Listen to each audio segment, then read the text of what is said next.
Well, thank you, Shirley. So, good morning, North San Diego Association of Realtors. It is good to be here. My name is Jeff Smetana. I'm the Director of Compliance and Assistant General Counsel for CRMLS, your MLS. So, what we're going to do today is go over what we call the top violations overview for the Paragon system. So, it'll be unique to your MLS platform.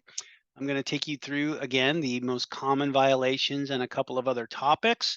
Happy to take questions from you guys. It looks like we only have about 12 folks in so far, which is fine. Just what I would say is best, because this is a webinar, I can't hear you even if I wanted to. Put your questions in the chat. So if you're used to using Zoom, you know that you can scroll over your control panel in Zoom and there's a chat selector. So you can select that little bubble, text bubble that says chat. If you open that up and you put your questions in there, I will answer them as we go along.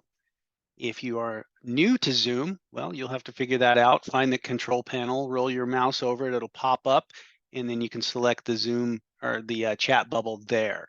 Okay, so let's get started. Top violations overview. So again, we're going to take this from the perspective of CRMLS compliance. We are that department that does have the job of enforcing the rules for all of our users, brokers, agents, and appraisers even. And so I'm going to tell you what it's like to work in compliance and what we do and how we do it and how to avoid coming into contact with us unless you need some assistance. But in terms of citations and violations, we'd be just as happy as you if you didn't have to come in and deal with any of that. So let's talk about that. The first thing I want to let you know is the compliance page on the crmls.org website, which is also accessible from your MLS platform, your dashboard, as you see on the screen in front of you. You can see that little red arrow down at the bottom left-hand corner. If you go to your dashboard and RE Center Hub, you can get to the compliance page right there with that link, or you can go to crmls.org, as I said, and click on the compliance button. We've got a lot of things on there for you guys. We've got everything you can think of in terms of resources, starting with the rules and policies themselves, which is great to know and look at and have available, but also things like frequently asked questions. We have rules videos, we have slideshows, we have the chat option, so you can come in and chat with an analyst whenever you'd like, or during the business hours, I should say. And then, various other odds and ends resources on that page. So if you have some time, go on there and grab some things. I would strongly recommend that you grab the Compliance General FAQ. So that's a comprehensive frequently asked questions document. It's about 20-something pages. Not that you need all those, but it does cover about 99%, excuse me, of all the things we see on a day-to-day basis. So if I don't answer your question today and you're still wondering about something, maybe grab that compliance FAQ and see if the answer is in there somewhere. And if not, just keep it handy just in case you have something that comes up later. One thing I always cover in these presentations is to let you guys know where the rules come from. We do get some misunderstanding from time to time. First of all, you need to understand that the compliance staff is not the rule authority in terms of creating the rules or deciding how they get enforced. We also don't choose how much the fine amounts are. We don't choose which citations get a warning and so on and so forth. What we do is we follow the lead that we've been given from CAR and NAR. More specifically, we are subject to the NAR model MLS rules. So those are rules that are developed by the MLS policy committee at the NAR level. That committee is made up of agents and brokers. So other practitioners are deciding what rules to put in place for MLS users. At the local level or at the CRMLS level, we have internally what's called our rules committee. So this is the CRMLS group that deals with rules, changes in rules, enforcement, so on and so forth. And that committee is made up of one representative from each of our associations. And everyone on that committee is an agent or a broker as well. So the people creating the rules, the people figuring out how to enforce the rules, and then ultimately our board of directors who approves the rules, those are all agents and brokers. So keep it in mind that the other practitioners out there, your peers and your colleagues, are the ones who've created this system of rules and enforcement that all of us need to follow. One document that's good to have, I'm not going to refer you guys to the rule set, and you might think that's odd, but the rule set is 50-something pages. It's great. It's a great document, but it's a lot of rules. It's like 200 plus rules. The good news is we don't enforce anywhere near that number of rules. We only enforce about 65. That means out of all those rules in the rule set on our citation policy, there are only about 65 rules that we actually enforce on. And on a day-to-day basis, I'd say there's less than 20 that we actually encounter. So the citation policy, as I was mentioning, is a 2 to 3 page document that includes a list, like you see on your screen there, of all of the rules that we work with. It gives you the rule number, whether or not the violation gets a warning before a citation goes out, gives you a description of what the rule is about, and then it does have the associated fine in the right-hand column. So if you want to see that complete list, you wanted to grab the citation policy.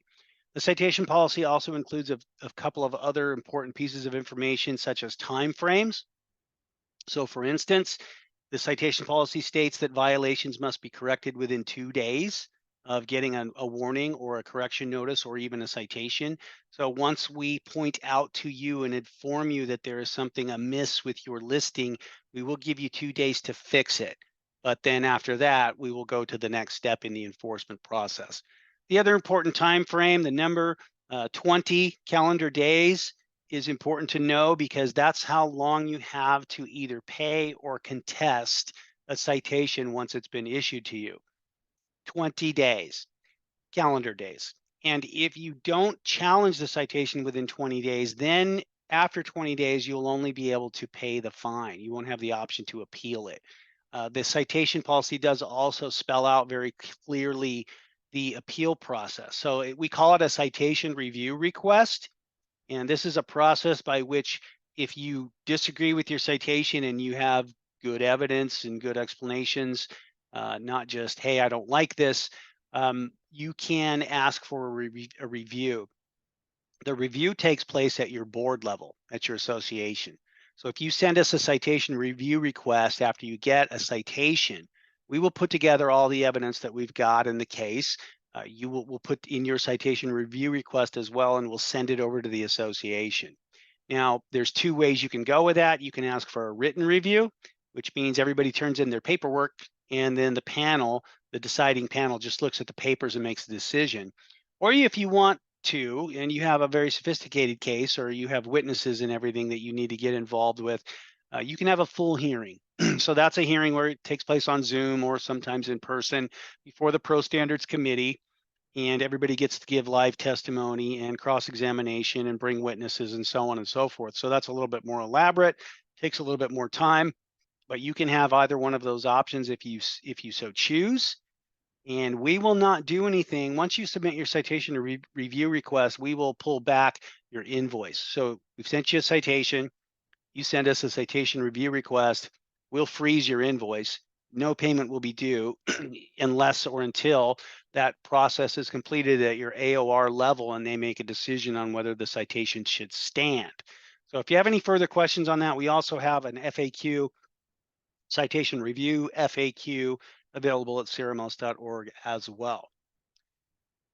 Okay, so moving into what we came here to talk about today, top violations. By top, I mean the most common. The most common. Oh, Chris Jones says firsthand experience. If you make a mistake, ask for a hearing and plead your case. So Chris has gone through that. Sorry about that, Chris. So the top violations, we're going to talk about. This list you see here in front of you represents about 8 different rules, but we've kind of grouped them together. And so we're going to talk about photos and media issues. So photos and media and copyright issues, and then also the no exterior photograph rule. We'll talk a little bit about inaccurate information. That's just what it sounds like. Something is not correct in your listing information-wise. Misuse of public remarks, that's also what it sounds like. So in your property description, you've put something that is not allowed to be there, and we need to fix that. Then the final one is failure to correct a violation. This is a situation where, so under our citation policy and our rule set, recognize that the reason we do this is to keep the data clean, accurate, and up to date. And so with that in mind, if say you got a citation and there was something in your listing that needed to be corrected or fixed, well, just getting the citation doesn't end the situation. We would still need what's wrong to be made right. We'll give you some time to do that, but you can get a second citation if you don't correct what's wrong with your listing to begin with. So the citation doesn't end the process. The citation is not the goal of the process. Clean, accurate, and up-to-date data is the goal of the process. All right, moving on. Let's talk about photo guidelines and restrictions. So recognize that these rules, when I speak about photos, they also apply to videos, so virtual tours. So any media in the MLS, such as photos or videos, is what this applies to. We're going to talk about two topics when it comes to media. The first one is content. What can and cannot be depicted in your photos and videos. That's important. And then the second topic we'll be talking about is permission. So you'll need permission to do whatever it is you're going to do. So content-wise, Rule 11.5E and Rule 11.5 in general states that photos, virtual tours, and any media submitted to the MLS must not contain any branding or promotional information related to the listing broker or agent. So that's the general topic for content. The listing broker must also possess the proper written authorization or permission to use media obtained from third parties, including photographers. So content, what can and cannot be depicted in your photos and your videos? Well, the most common violation we see in this is branding. And branding is basically information included in the media that is identifiable, connected with, or actually about you or your brokerage or anyone associated with your brokerage. Recognize that media, photos and videos, are meant to be neutral. They are only there to show what is being sold or presented for lease. Okay, it is not a tool to promote. It is not a tool to communicate other things. There are other fields in the MLS, many other fields where you can put all sorts of different things. The photos and videos need to be neutral. Branding, the most common violation for branding is, if you don't know this already, people leave their signs up when they take their photos and they don't blur them out, or they don't check the photos before they go active with their listing, and lo and behold, your listing is published and there's your for sale sign in front of the house or condo or whatever, and it's got your contact information, it's got your brand, it's got your brokerage logo, etc., etc. That is not allowed. It's meant to be neutral. Again, it is not meant to communicate who you are. It's meant to communicate what is being offered. Okay, just as you would not hand someone else's client your business card, nor should you put what is effectively your business card in your photos, and ultimately that can be handed to someone else's client when the listing is distributed. So keep your media content neutral. Other things that should be obvious that you don't put in your photos or videos: your phone number, website addresses, email addresses. Any of the signs I just talked about are advertising material. Messages or solicitations, clearly you wouldn't do that either. Then the other content topic is images of people or animals. Now we have some flexibility with that. When it comes to people in your photos, there's really only two dimensions to this that you need to be aware of. And the first one is that you can have people in there if they're unidentifiable, they are not identifiable, and they make sense in the context of the photo. So for example, if you have a coastal property, you've got a drone shot of the beach. Maybe it's a busy day, there's tons of people down on the beach enjoying it. We're probably not going to be able to recognize any of those people from 100 feet in the air or whatever. Also, the photo makes sense because you have a coastal property and there's people on the beach and the beach is close to your property, et cetera, et cetera. So what we don't want, first of all, is identifiable people. I've seen this happen when people take pictures of like street scenes Maybe there's a farmer's market, maybe there's a downtown shopping area. People want to show that as a feature, an amenity, something to be excited about. Come see this property because you live close to this farmer's market, et cetera, et cetera. They take pictures of it, they publish it, and there's 15 people walking right towards the camera that we can see exactly who they are or what they look like. That's not allowed. It's kind of like a big no-no in the law. You can't publish someone's image without their permission. So you don't want to do that, even though the farmer's market makes sense. What you'd want to do is try to get a shot where you can keep as few people in there as possible. And then if anybody is kind of their face is showing up, just use a little photo tool and blur them out. Same thing with any other context related to a crowd scene. When it comes to animals, animals make sense. As long as they make sense, that's fine. Identifiable, that makes no sense. But as long as, they make sense in the context. So I'll give you some examples visually here in a second. But for instance, if you have horse property and there's horses all within your photos, that's totally fine. On the other hand, if it's horse property, but you take one photo of a very, very close horse face picture because you think the horse is adorable, that's not going to be allowed. We're not going to cite you for that, but we'll take that photo down. So content issues, pretty common sense at the end of the day when you think about it. So people, animals, other items not directly related to the listing. So when it comes to branding, guys, that's a $100 fine, no warning, and we will remove the photo because the problem has already been caused. You can't go back and undo how many people have seen what you've published. So that's how that works. Pretty common violation, and we hope that someday that will totally go away. So remember, before you go live, scroll through your slideshow or your photo roll. Make sure you did not accidentally leave your sign in there. If you have no other exterior photo, you only have one, it's the front of the house, and the sign is there, just find a way to blur it out. Okay, that's totally fine. So let's look at some examples here. So people in photos, here again, you can't tell who these folks are. It's a beach scene. Presumably this is a coastal property. That's fine, right? Very attractive. Maybe the potential buyers or tenants think, oh, great, I love volleyball. I'll go down and see this place. On the other hand, probably easy to identify the people on the left. I don't love this photo for lots of reasons, composition wise, but and then on the right, you've got this fella peeking out from the hallway. Presumably this is identifiable. Somebody would know who that is. Just be careful, right? Again, review your photos before you go live and make sure nobody is in there in a way that doesn't make sense or doesn't follow the rules. Animals, as I said, horse property, this photo, perfectly fine, right? I'm interested in I'm in the market. I want to see the pasture, the main pasture. Here it is. See the horses out there. Here's one, kind of, I edited the photo. This is just somebody who loves this horse, right? That horse doesn't come with the property, right? What's it there for? So that would be not acceptable. Any questions on photo content? All right, seeing none, we'll move forward. Okay, now we're going to talk about the second dimension of photos and media that is a problem, which is permission.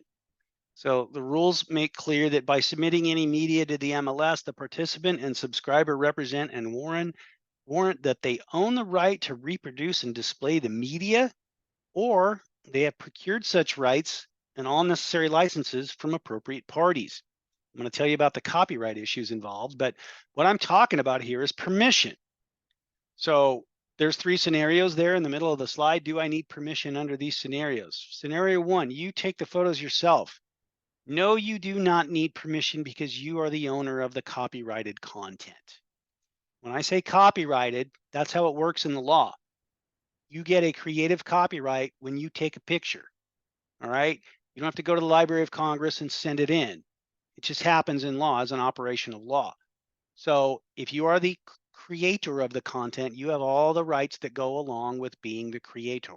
Okay, you don't need anybody else's permission to use those photos anyway, unless there's something in the photos that you would need permission for. But generally speaking, you're okay to do what you will with those photos.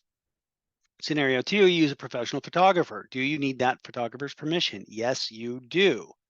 because that photographer is the creator of the content. I suspect that if you are, as most of you probably are, using professional photographers, you may have a written agreement with them as to what you can do with their photos. Make sure that that agreement is sufficient to protect you. I'll show you about a way to do that in a second, but be aware that not all permissions that are given to you from a photographer, not all contracts or forms that they hand you are sufficient to protect you. You do have an obligation to review that and make sure it gives you the rights that you need to publish those photos. For example, how long do you have the right to use the photos? If that contract that the photographer asked you to sign says 6 months or a year, you might have a problem, because once you put these photos in the MLS, they stay there forever, unless at some point you've removed them. So that could be a problem. Does the contract allow you to sublicense or transfer any rights? Because we are going to assume that you're giving us rights as well. So it gets a little tricky. You can't just presume that everything's going to be okay. Be careful with those photographer contracts.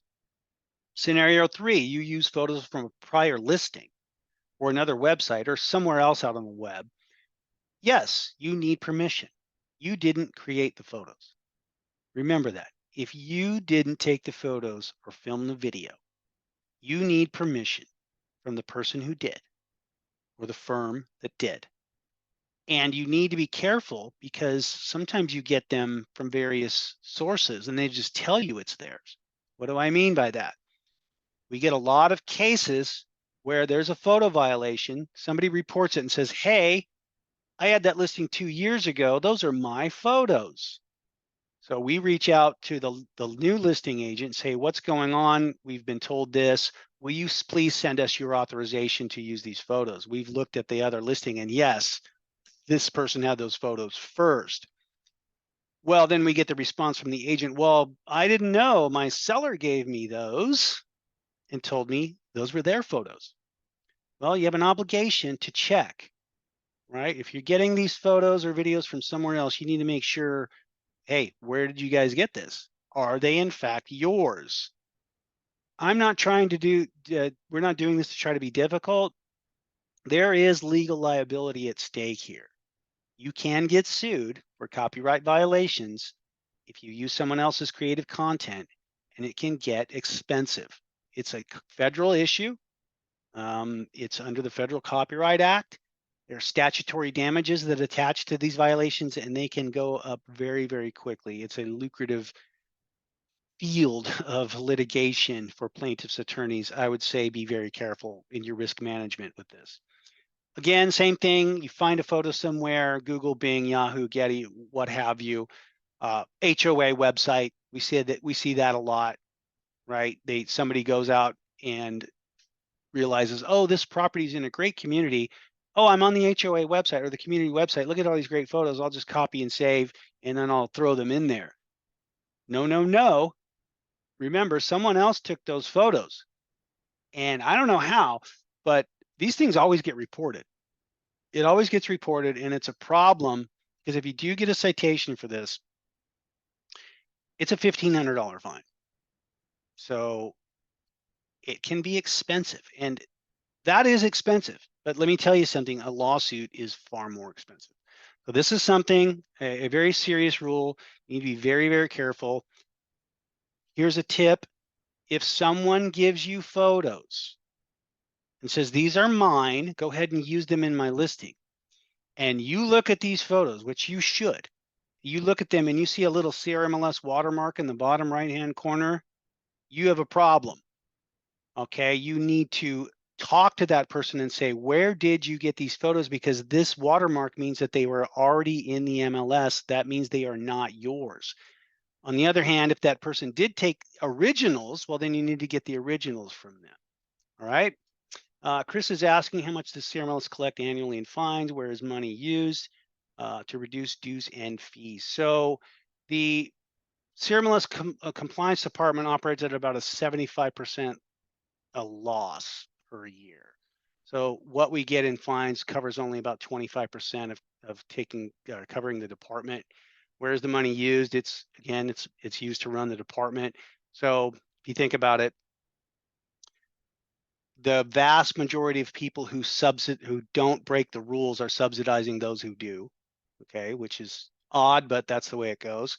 And then to reduce dues and fees. And I don't know what accounting does with it, but I can just tell you that we only get about 25% of our budget. We do split all of the fines collected with the association, the governing association. So there's your answer for that. Double watermark photo, here's a good example. So what a double watermark is, guys, is when you put a photo into the system, our system is going to put that little watermark at the bottom right-hand corner to show that that's part of our copyright compilation. It does not mean we own your photo. It just means that your photo is part of our compilation, which we have a copyright to. It also helps us know when someone is reusing these photos. If you can look at that slide there, you see that there's two watermarks. So what happened here is somebody got a photo that had a watermark. They didn't pay attention. They reused it in their listing. The system put another watermark on it, and now there's two. I promise you, these always get reported. They always get reported, and they almost always result in a violation because you don't ever have permission to reuse something with a watermark on it. It's been taken from our compilation. Again, it doesn't mean we own the original of that photo wherever it might be. It just means this was not allowed. So if you are going to use photos that someone else had in a listing beforehand, that's okay, get their permission, but get the originals for them. Don't say, hey, can I use your photos from your listing from 2 years ago? And they say yes, and so you right click and save all the photos from their listing and republish them. You're gonna have a problem. Say, can I use your photos? They say yes. Okay, very cool, thank you. Can I get that in writing, and can you send me the copies of the photos? Easy peasy, no problem. I talked about the photographer agreements and how you could possibly get in trouble and not be sufficiently protected. What we would recommend is using the PIA form. So great CAR form in your forms library. It's called the Property Images Agreement. This particular form allows you guys to get sufficient rights to do whatever it is you need to do with the photos. Now you need to read it and go over it and make sure that you create the proper agreement here. But remember, you guys, when you get someone else's creative work, you don't just need permission to use it in the MLS. You need to have permission to do anything with it. So if you pay someone for photos, you need permission to do X, Y, and Z. Put it in the MLS, put it on your website, make print flyers, whatever it might be. The PIA form is very versatile, and it will allow you to get sufficient rights to do lots and lots of things with the photos. So Sharon has a question. When you say a reported violation, do you mean someone contacted CRMLS to report it, or your system finds these violations? We don't use system detected violation tools. 99% of the reports we get are from other agents. Okay, guys, so in all of our MLS platforms, there's a link, and when someone looks at a listing and sees a problem, they just click that link and they can report it. So we have over 100,000 compliance officers out there, I guess, is one way of looking at it. We do get some reports that come to us from AOR staff because someone contacted them and they don't know how to make a report. So AOR staff forwards it to us. And then from time to time, we're investigating a case and perhaps we see one or two other things that's an issue with the listing, and then we'll go from there. And the last thing on photos and media is the exterior photograph requirement. So Rule 11.5.1, this rule's been around forever.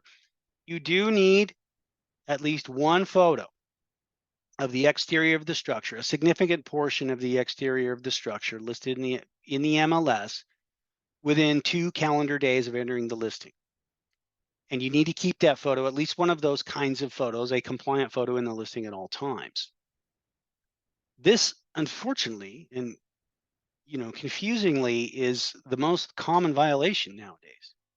I say confusing because it seems odd when we have such great cameras on our phones. At a minimum, you would think you would take a couple of snapshots, real quick shots of the exterior of the listing, and when you go to an appointment, or when you just go to check out the property before you list it, or even after you list it. But nonetheless, we get a lot of violations where people aren't getting any photos put in, or at least not a sufficient exterior photo. Now, Does the exterior photo need to be of the front? It does not. It just needs to be something. And here's the rule of thumb. Show the potential buyer or tenant what it is they would be getting. All right. Can they look at that and say, okay, I see what this is. Right. It could be the front, the back, the side, from the air a little bit. We don't have a preference. Think of it, put yourself in the shoes of a consumer. Are you giving them enough information to say, okay, I see what this is. I understand what this is. And I'll give you some examples of that. We do have some exceptions to this. If you're doing a business opportunity listing, you don't have to have a photo. And you have one other exemption that's not on here. If your seller absolutely says, I will not allow any photos, get that in writing for them, send it to us within 2 days of the listing going live, and we'll accept that. I've rarely, ever seen that. But again, this is a very common violation. Another part of this, does the exterior photo need to be the first photo? It does not. You can use the first photo, which will be your thumbnail out there on the internet and such. It could be any of the photos, whatever you want to put first, just so long as somewhere in that listing there's one photo, a substantial portion of the exterior of the property. Questions on that? Here's some examples. Great photo of the back of a property. I'm a buyer or a potential buyer or a tenant. I'm a consumer. I look at that. Oh, that's okay. I see the layout. Looks good, right? I'm interested. On the other hand, you get this a lot. Condo listings, something along those lines. We get the front door. That doesn't really tell the consumer anything. Can you see where I'm going with this? That perspective? Back up 100 feet if you can. Take a picture of, the front facade or the building from the parking lot. Let them see, let them get a real feel and an understanding of what's there and what it is they're potentially going to go out and see. Okay? Any other questions on the exterior photo rule? One other point to make regarding photos, and that is removal of photographs after a listing is in a finalized status. We do get requests after a closing, and somehow the new owner or whatever gets a hold of the agents or gets a hold of us and say, I want you to take all these photos down. I own this home now. That's an invasion of my privacy, et cetera, et cetera. Our answer is no. Rule 12.8 says we are not going to do that. Or I'm sorry, 11.8, we do not remove history information from the MLS. Frankly, guys, I don't know if you know this, but it's against the law. California Civil Code 1088 says we must retain all historical information in our listings for a period of no less than 3 years. So if you come to us before 3 years, it's going to be a hard no. As for the argument that there's some sort of privacy right that attaches to that is simply not true. There is no statute, case law, common law, or whatever code section that provides a right of privacy with respect to those photos. They don't belong to the new homeowner. They belong to the broker, the listing broker. In fact, you may have noticed that paragraph 21 of the new RPA says exactly what I just said. So the buyer, when signing that RPA, is agreeing to that.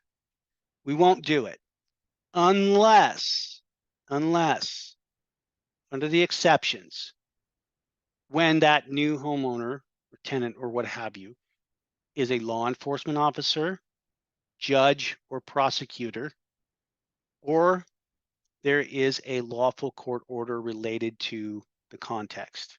Okay, so obviously like a temporary restraining order, something like that. We want to be on the side of good when it comes to all of those things. Send us what you've got, and we'll do what we can. We'll get that stuff down. And also be aware, if you get yourself in this situation, we have one other option that can work, which is get a hold of the listing side and ask them to select no internet for that listing. It's a very simple thing. If that is done, then that means that listing will not be published outside of the MLS. In other words, the only folks who can see that listing in those photos are people who log into the system. It's not going out to, what have you, whatever hosting site. So the public's not getting a look at it. So no internet, good way to go. Keep it in mind if you get in that situation. Any questions on that? Chris asks, can you change the no internet after you go into escrow or before you close? Yes, you can. The listing side can. And I hesitate to tell you this, but you can also take the photos out before the listing goes into a final status. That is not against the rules, right? Before it's finalized, it's not necessarily considered historical information. If you're on the listing side, you can go in and edit that listing however you see fit. But you would still keep in mind, you still have to have at least one compliant exterior photo. So before closing or in escrow, you can go to no internet or you can take the photos down. Once it goes to a finalized status, you can't take the photos out, nor can we, but you can go with no internet. Hopefully that answers your question, Chris. Inaccurate information, a very simple rule, which is exactly what it sounds like. Something in your listing is incorrect. Some of the information, what could it be? It could be anything. Wrong bedroom count, wrong square footage, wrong area, wrong school district. You know, you've taken liberties with the description. It could be anything. Now, the good news with inaccurate information is this one comes with a warning, and about 90% of these get corrected. So what'll happen is somebody will see your listing, let's say, they say, wow, I sell that area a lot. And I know that floor plan, and it is not 2,800 square feet, it's 24. And they click the violation link and it gets a report. It sends to us and we check it out. And yes, okay, it looks inaccurate. We send you a message saying, hey, doesn't look right. Can you please fix it? Most of the time it gets fixed. So very straightforward. Again, you are basically responsible for the accuracy of the information in your listing to the best of your knowledge. We don't expect you to be omnipotent and know every single little thing. That's why this one comes with a warning. The other thing that you want to be careful of is correcting it within 2 days. Remember, I said we give you a warning on this. That doesn't mean you have a perpetual time frame to fix something. Again, we need the data to be accurate and up to date. We do ask that if we send you something along these lines, that you go ahead and fix that in a timely manner. Another common violation is misuse of public remarks. So this is what you could also call the property description. I want you to think of the property description going forward the same way that I've advised you to think of photos and videos. So focus on the word neutral and descriptive. The public remarks property description is not a place to do anything else or convey any other information except stuff about the property. Okay, you don't want to put all sorts of things because you think you're being thorough. There are a lot of other fields in your MLS where you can put all that other types of information. We see people put crazy things in there, gate codes, vacancy status, right? I've seen silly things like property is vacant, been broken into lots of times, jiggle the lock or something along those lines. It's risky. It creates a security risk. I've seen things like, please don't show before 5 p.m. The kids are home by themselves. Maybe that's an exaggeration, but you see what I'm getting at. So you have to be very careful with that. Don't put your gate codes, your showing instructions, your compensation information, your lockbox info. Don't put your contact information. It's not going to get overlooked. It's going to get reported. If you call Jeff at 714-XYZ for a private showing, or if you have any questions, that is a no-no. You don't do that. You don't reach out to someone else's client in that way. And if you have information that is specifically for other agents, you use the private remarks. You tell the story of what's important and you let that agent tell their client. Public remarks, property description is to do what it says, just describe the property, the amenities, and what's being sold or offered for lease.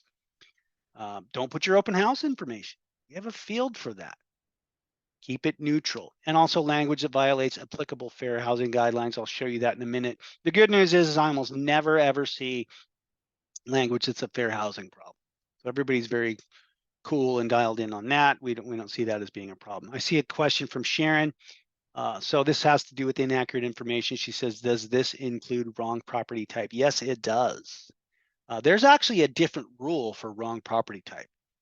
Wrong property type is beyond inaccurate information. Rule 7.2 relates to using the right property type. It's a whole different thing. So she says, for example, an agent uses SFR instead of a manufactured home in a space rental park. Yeah, that would be a problem. That would be a wrong property type violation. When it comes to fair housing, we do have something on our website. That's a knowledge-based article. It's not government issued guidance. It's kind of, practical, applicable sort of tips for how to stay out of fair housing guidelines issues. So phrases to avoid, phrases to use with caution, acceptable phrases. I think we probably all know a lot of these intuitively, but if you want to get that, go on CRMLS.org and go into our knowledge base, search for fair housing, and there's a nice flyer that you can have on that topic. Any other questions on inaccurate information or misuse of public remarks? Okay, last one for the top violation overview is the failure to correct a violation under Rule 14.4. I brought this up at the beginning. Our job in compliance is to keep the database clean, efficient, effective, accurate, up-to-date, and usable for you. It's not just to issue citations. The point of the citation is to fix things or to prevent future behavior or what have you. But if we send you a citation, God forbid, and there is corrective action spelled out in the citation, if you don't do that, you don't correct what is wrong within the time frame we give you, you can get another citation. The sad thing about this violation, these citations, are they're totally preventable. You're getting a heads up. You've already gotten a citation. You've explained in detail what you need to do, and then if you don't do it, it's tough, right? We don't want to do that. Mindy has a question. Where do we find correct and incorrect wording per fair housing again? Okay, I'm going to go back to the other slide. You see that link? If you go to CRMLS.org and get to the compliance page in our knowledge base, or you can actually just go to the search bar on the website and type in fair housing, and it should pop up that link for you. I doubt that you can copy and paste off of my shared screen. I'm not sure why that's in there, but you can go and it's on our website. Back to failure to correct. Guys, this one is avoidable. In fact, I'm going to give you some interesting observations about these violations. I've been doing this for over 5 years now. These things very seldom change. It's unfortunate, but I want to be clear with you guys. Most of these are totally avoidable, and they're actually really simple. Right, so we went over the copyright issues in Rule 11.5. That one is a little tricky, right? But the rest of these, super simple. These, so like the bottom 4 on this list, no exterior photo, inaccurate info, misuse of public remarks, and failure to correct. I've explained them. I hope you would agree they're pretty simple and straightforward. These 4 plus another few very simple rules make up about 75% of the citations we issued in 2022. If you think about it, it's not the tricky rules that are getting people. It's not the things that, oh, I had no idea. I would never have thought that, right? That kind of stuff. These are just the obvious things. 75% of the citations are these super simple, obvious rules. And from my perspective, that is a tragedy because they're just really not hard. They're really not hard to follow. It's about awareness, kind of just like reminding yourself, getting refreshed, doing some trainings here and there, but write out some common sense guidelines for yourself, such as don't publish your listing unless you've double checked your photos, right? Maybe you have an admin or an assistant who uploads photos. Unless you trust that person 100%, just take 1 minute, look at the listing, and while it's still in an incomplete status, scroll through the photos and make sure there's no sign. Make sure there's no close-up of a person, right? Anything like that. That alone is going to be super helpful. Here's another handy tip. Don't publish your photo or your listing unless you have a photo or you expect to have one within 2 days. If you have an incomplete listing, you don't have your photos yet, you can publish, but you better think very carefully about that. Those always get reported to us. You know why? Because when your listing shows up in the MLS, it's going to have a slide that says no photos available. It's a dead obvious giveaway. And I understand their situations. Well, my photographer said he was going to be there, and he says he's going to come next week. Okay, now you're in active status. You have a problem. You better swing by the house real quick, take an exterior photo, or have your seller or your landlord walk outside with their phone, take a picture from the street, send it to you. You publish it, keep it up until those professional photographer photos come to you. Okay, just really practical. Those two can be prevented by just screening your photo while it's, or your listing while it's in an incomplete status. Inaccurate information, same thing. Scroll through it. Hey, is this all right to the best of my knowledge? Okay, no problem. Misuse of public remarks, exactly the same situation. Reread them.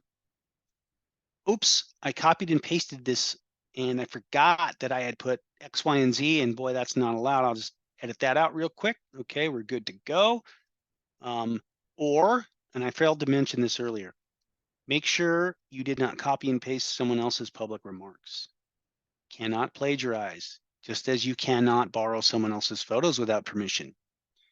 Maybe you have an admin. You tell this person, hey, will you just create a property description for me and put it in there real quick?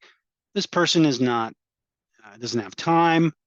Oh, this was listed before. Ooh, or here's one in the same neighborhood. I love this property description. I'm just going to copy and paste this. They'll never know. I don't know how, guys, but these things always get seen and found out, right? Maybe you've seen it happen. And then failure to correct, as I explained, totally avoidable. Keep it in mind.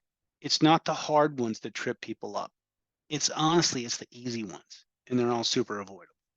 So that's the top violations and how to avoid them. I will stop sharing my screen now. I think Shirley's hanging around somewhere out there. It is 10 minutes till the hour, so we are done. I see a couple more questions. Chris says, who owns AI written content? Oh, Chris, boy, that's a hornet's nest, isn't it? Here's my perspective. As long as you didn't take it from someone else in a manner that's noticeable. So if you know how AI works, it sort of scrolls through all the information in the universe and pulls things together based on the instructions you've given it. Hey, Chat AI, Chat GPT, make me a description of this particular property located at 123 Main Street. And it'll go out there and figure out where that property is. It'll find all sorts of things and put it together, and it will create something for you. Now, it's probably going to be okay because it won't be like that AI, that chat bot or whatever is going to go and steal 400 words in one big block of text and repost it for you. That's unlikely. But here's where it's risky for you. You don't know. You can't be sure. You never know, guys. Maybe it did. Maybe there was nothing else out there. And the only thing it could find was the property description from the person who had listed that property 3 years ago.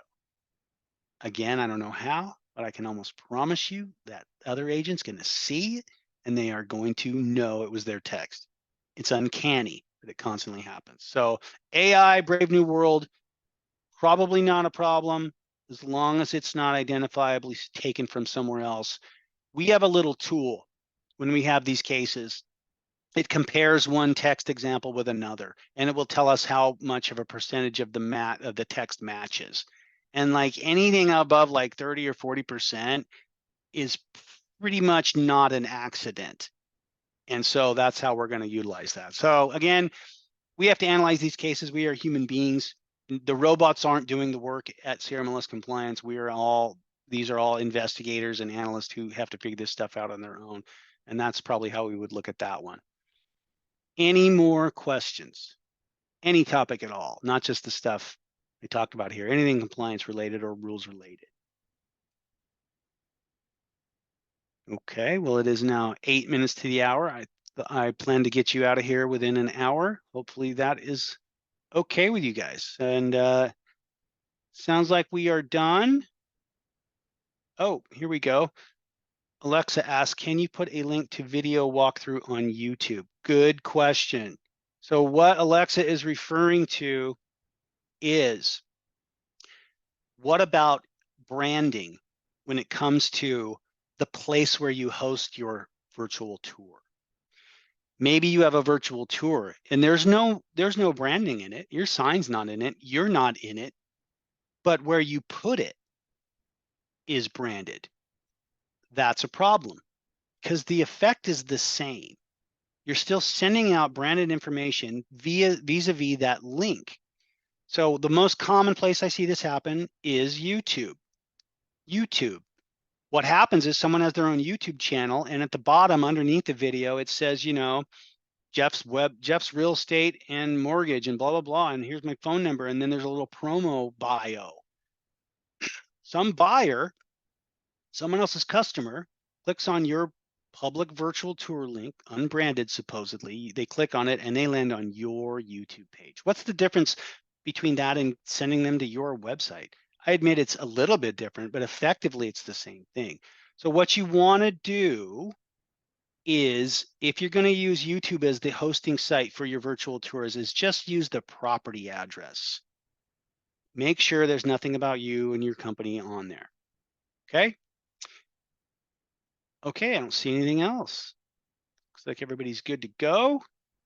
Everybody says thanks, and I say thank you right back. Thank you for attending and getting yourself put together on this stuff. Go out and tell your friends, give them the tips and tricks I mentioned. Go out to the crmls.org page and get the compliance FAQ as your little helpful Thomas guide. Does anybody remember what a Thomas guide is? Yeah, all right. If you do, you know. Okay, guys, that is it for me. I think, Shirley, if you're there, I can let your people go and I can leave this webinar, or you can end it. Well, you guys are free to go anyway. I'll hang out here for a couple minutes. Thanks again. All right. Thanks, Jeff. Appreciate you.